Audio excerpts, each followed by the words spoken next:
மயிலிறகு. மாலதி தன் 6ஆம் வகுப்பு புத்தகத்தில் தன் தோழி வான்மதி கொடுத்த மயில் இறகை அடிக்கடி பார்த்து கொண்டிருந்தாள்.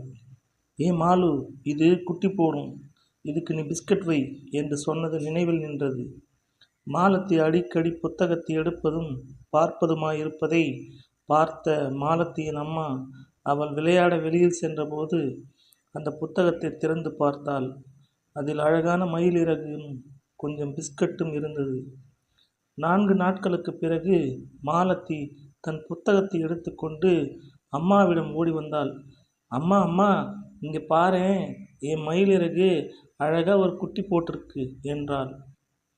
அதை நான் தான் வச்சேன் என்று சொல்ல வந்த அம்மா சிரித்து கொண்டே, ரொம்ப சந்தோஷம்டா செல்லக்குட்டி, பாப்பாவை பத்திரமா பார்த்துக்கோ என்ன என்றாள்.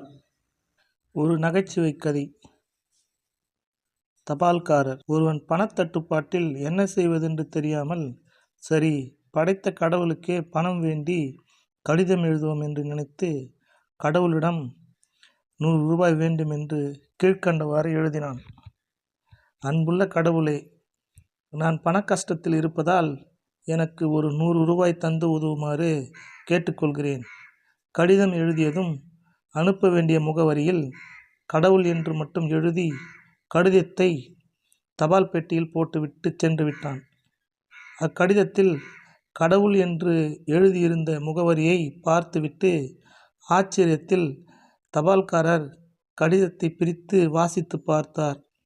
இரக்க குணம் நிறைந்த அந்த தபால்காரர், யாரோ ஒருவர் ஒரு 100 ரூபாய்க்காக கடவுளை அணுகுகிறான் என்றால் எவ்வளவு கஷ்டத்தில் இருக்கிறானோ தெரியவில்லை என்று எண்ணி தன்னிடமிருந்த 50 ரூபாயை வைத்து மற்றவர்களிடமும் கொஞ்சம் பணம் வாங்கி 80 ரூபாய் சேர்த்து அவன் குறிப்பிட்டிருந்த விலாசத்திற்கு மணி ஆர்டர் செய்து வைத்தார் அந்த தபால்காரர்.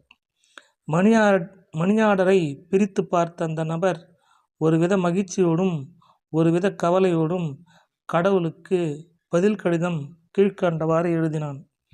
அன்புள்ள கடவுளே, நீங்கள் அனுப்பிய பணம் எனக்கு வந்து சேர்ந்தது. அடுத்த முறை பணம் அனுப்பும் பொழுது தயவு செய்து தபால்காரர் மூலமாக மணி ஆர்டர் அனுப்ப வேண்டாம். நீங்கள் அனுப்பிய 100 ரூபாயில் 20 ரூபாய் எடுத்துக்கொண்டு 80 ரூபாய் மட்டுமே என்னிடம் வந்துள்ளது என்றான் அவன்.